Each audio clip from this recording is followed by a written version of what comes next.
أهلا وسهلا فيكم مستمعي ومتابعي بوير اف ام في هذا اللقاء الخاص للحديث عن الخطوة النوعية المتمثلة في افتتاح أول كلية للعلوم الشرطية في المنطقة.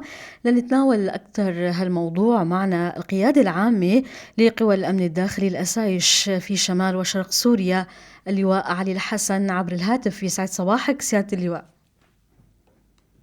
أسعد الله أوقاتك وأوقات جميع المستمعين الأكارم. كتير الشكر لك لانضمامك معنا في هذا اللقاء الخاص لنتناول هالخطوة النوعية المهمة حقيقة، وهي مسألة وجود أول كلية للعلوم الشرطية في المنطقة. بداية سيد علي، منذ متى تعملون على افتتاح كلية للعلوم الشرطية، وكيف تم التحضير لإنجاز هذه الخطوة؟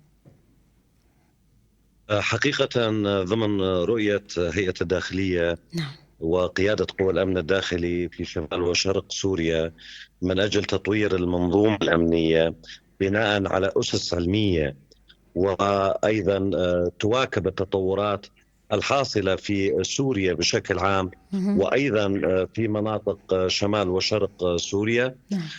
كنا نعمل على هذه الفكرة بالتنسيق مع مجلس الجامعات في مهم. شمال وشرق سوريا. خلال أكثر من عام ونصف يتم التحضير لهذا المشروع، والآن تم إعلانه عن طريق المفاضلات، وأيضا من أجل إتاحة الفرصة لطلبتنا وطالباتنا الأعزاء من نعم. أجل الانضمام مهم. إلى صفوف قوى الأمن الداخلي بطريقة أكاديمية جامعية نعم. تناسب المشاريع العلمية التي تسعى القيادة العامة لتنفيذها على مستوى الضباط في نعم. منطقتنا. سيادة اللواء، وين رح بيكون الموقع؟ بأي مدينة؟ طبعا الموقع هو في مدينة رميلان. نعم. مهم. طبعا تم تجهيز مكان مخصص للكلية. نعم. يوجد مبيت أيضا مهم. للذين مناطقهم بعيدة أها. من أجل تسهيل الخدمات الخاصة نعم. بالكلية. أها.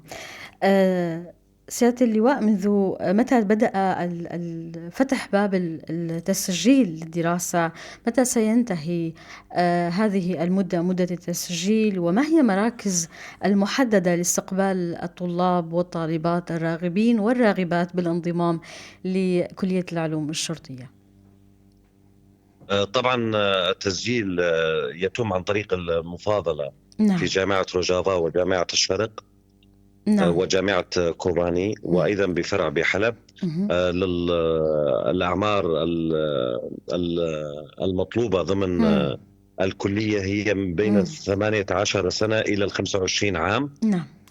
طبعا الانضمام يتم عن مم. طريق المفاضلات بشكل اعتيادي، مهم. وأيضا يتم الاعتماد والإعلان عن طريق المفاضلة الجامعية التي تحصل في جامعاتنا في شمال وشرق سوريا. نعم. يعني التسجيل عن طريق المفاضلة الجامعية. نعم. آه، آه، أطلعتنا على بعض الشروط أو من الشروط ومسألة العمر. سيد علي، لو نطلع المتابعين أكثر على الشروط المحددة للقبول في الدراسة بهذه الكلية. طبعا هناك شرط القبول الجامعي، هذا مم. يتعلق بمجلس الجامعات. نعم. يوجد أيضا مواصفات مم. معينة من أجل قبول الطلبة مم. والطالبات مم. ضمن كلية العلوم الشرطية، يتناسب مع العمل مم. الذي سيلقى على عاتقهم فيما بعد، من الناحية الطبية، من مم. الناحية البدنية، من مم. أجل أن يكون هذا الطالب وهذه الطالبة على مستوى معين ضمن التدريبات مم. العملية بنهاية الكلية. تقييم الكفاءة الموجودة لديهم ولديهن فيما يتعلق بالاستعداد البدني والتحصيل العلمي أو الخبرة اللازمة للدراسة في هذه الكلية. الآن لا نتحدث عن الخبرة، لأننا مم. نريد أن نصقل هذه الخبرة بطريقة علمية نعم. وأكاديمية ك... مستمدة من خبرة امتدت لأكثر من عقد نعم. خلال العمل الميداني. مم. نريد أن نثقل هذا العمل الميداني أيضا بالخبرة العملية والأكاديمية والخبرة النظرية، لتطوير التعامل نعم. مع المشكلات نعم. الأمنية الحاصلة اهم. في مناطق شمال وشرق سوريا. نعم. لذلك الشروط البدنية اهم. هي شروط اعتيادية وواضحة ضمن نعم. الانتساب لأي كلية شرطة. اهم. بشكل عام هناك شروط معينة. هذه الشروط ستتحدد المقابلات طبعا خلال اليوم أو غدا سنعلن اهم. عن موعد المقابلات أيضا الشفهية من أجل اهم. استكمال عملية التسجيل. نعم، للمطلوب لتسجيل سيد علي، هل هناك أوراق محددة أو شهادات معينة، سواء كانت شهادات ثانوية أو شهادات جامعية أيضا طبعا بإمكانهم بعد التخرج آه، الانضمام لدراسة في هذه الكلية؟ نعم، يستطيع الطالب إذا كان حاصل على شهادة ثانوية وما فوق نعم.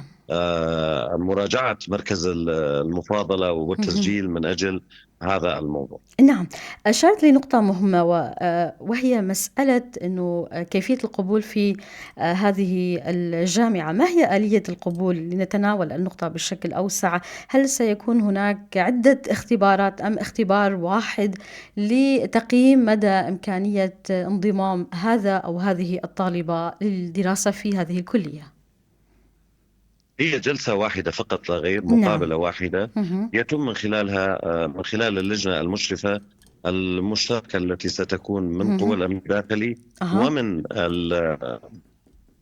مجلس الجامعات. نعم. سيكون مقابلة واحدة يتم إعلان النتائج المقابلات بشكل سريع بعدها. هل تاريخ هذه المقابلة محدد أم لا؟ يعني اليوم مساء أو غدا سنعلن نعم. موعد المقابلة. سيد علي، لنفهم من حضرتك كيف سيكون النظام التعليمي في الكلية، كلية العلوم الشرطية، وكيف تم إعداد المناهج التي ستدرس للطلاب والطالبات؟ طبعا المناهج تم الاتفاق عليها مع مجلس الجامعات في مهم. شمال وشرق سوريا. هي مناهج علمية حقوقية قانونية، نعم. وأيضا تعتمد على مبدأ تطوير الكفاءة النظرية مهم. والأساس القانوني لهؤلاء الضباط. نعم. فيما بعد يتم تقسيم المواد على 3 فصول في العام ضمن مواد معينة يتم اختبارهم بشكل اعتيادي وكأنهم في كلية رسمية. نعم. فيما بعد مهم. عند الانتهاء سيكون تقييمات عن طريق مجلس الجامعات بشكل كامل وإشراف مباشر من مجلس الجامعات نعم. على الكلية. نعم، 3 فصول في كل سنة. ما هي عدد سنوات الدراسة ستكون؟ 2 أم أكثر؟ 2 نعم، 2 بشكل يشمل 3 فصول بكل عام. بالعام. نعم. مهم. نعم. مهم. سيد علي، هذه الكلية ما هي أو ما هو النموذج التي ستعتمدها في هذه الكلية؟ هل سيكون نموذج لدول إقليمية أم غربية، أم هو نموذج خاص بكم في شمال وشرق سوريا؟ حقيقة النموذج المعتمد هو نموذج يراعي جميع تطلبات نعم. قوى الأمن الداخلي من الخبرات اللازمة، بالإضافة إلى الاستفادة من خبرة مهم. جامعات في شمال وشرق سوريا. هذه التجربة الرائدة مهم. التي أفادت مناطقنا كوادر تعليمية. لذلك مهم. يتم الاستفادة من خبرة جامعات شمال وشرق سوريا مهم. بالدرجة الأولى، وأيضا بما يتناسب مع متطلبات قوى الأمن الداخلي من الضبط والذكور والإناث في المرحلة القادمة. نعم. سيد علي، من الأسئلة الهامة، كيف سيتم تأمين الكادر التدريسي الأكاديمي المتخصص بالشؤون الشرطية؟ طبعا لا يخفى على أحد أنه يوجد مواد كثيرة هي مهم. مرتبطة بمجلس الجامعات بالأساس. نعم. يتم التدريب والتدريسها من خلال جامعات روجرام مثلا. نعم. وطبعا هناك مواد اختصاصية ضمن الأمن الداخلي. مهم. سيتم يوجد لدينا كوادر وضباط متدربين تدريب نعم. علمي مهم. متطور. سيتم اعتماد هؤلاء للتدريب ضمن الكلية. ما هي الرتب الأولية للطالب والطالبة سيد علي؟ سيتخرج الضابط برتبة ملازم أول. نعم، برتبة ملازم أول. الفرص المتاحة لهم بعد التخرج فيما يتعلق بالعمل أو الوظيفة للمتخرجين يتم والمتخرجات. طبعا مم. نحن نعتمد مم. على مبدأ أن هذا الضابط الطالب الضابط من متى انتسب إلى كلية الشرطة نعم. سيتم إعطائه أيضا منحة مالية مهم. شهرية، وكأنه أصبح عضوا في الأمن الداخلي. نعم. عندما يتخرج يأخذ دوره الوظيفي ضمن أقسام قوى الأمن الداخلي على مستوى جغرافية شمال وشرق سوريا كاملة. نعم. متى سيبدأ الدوام الدراسي في الكلية سيد علي؟ تقرره مجلس الجامعات في شمال لاحقا. وشرق سوريا، لأن هذه الكلية تابعة بشكل مباشر إلى الجامعة. نعم. برأيك سيادة اللواء، ما أهمية هذه الخطوة الأولى من نوعها على مستوى المنطقة، أن يكون هناك جيل متخصص وأكاديمي بالشؤون الشرطية؟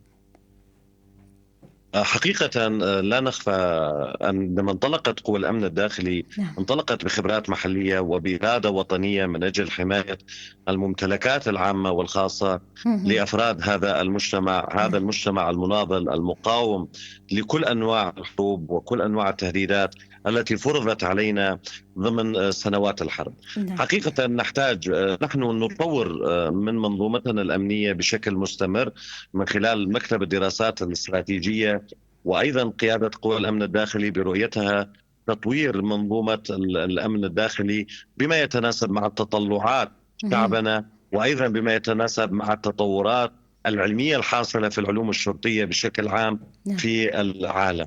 مهم. لذلك أخذنا هذه الخطوة وهي خطوة رائدة، مهم. وحقيقة سترفض قوى الأمن الداخلي بكوادر تخصصية مستندة بشكل كامل على المعرفة والعمل بنفس اللحظة. نعم. بختام اللقاء سيادة اللواء، إذا بتحب تضيف أي شيء أو نقطة أنا ما سألت، تفضل. طبعا أتشكر منبركم الكريم على هذه الاستضافة. نحن في قوى الأمن الداخلي كما عهدنا شعبنا بحمايتهم من جميع الهجمات على مناطق شمال وشرق سوريا، أيضا نتعهد لهم ولشهدائنا ولعوائل شهدائنا بأننا سنبقى نطور من منظومتنا الأمنية نعم. حتى نبقى لائقين بتضحيات شهدائنا وتضحيات شعبنا في شمال وشرق سوريا كافة. القيادة العامة لقوى الأمن الداخلي الأسايش في شمال وشرق سوريا اللواء علي الحسن، كنت معنا عبر الهاتف. جزيل الشكر لك سيادة اللواء، والشكر لكم مستمعي ومتابعي بوير اف ام. بهذا الشكل انتهى لقاؤنا الخاص، وكنت معكم من وراء المايك شف حسن. إلى اللقاء.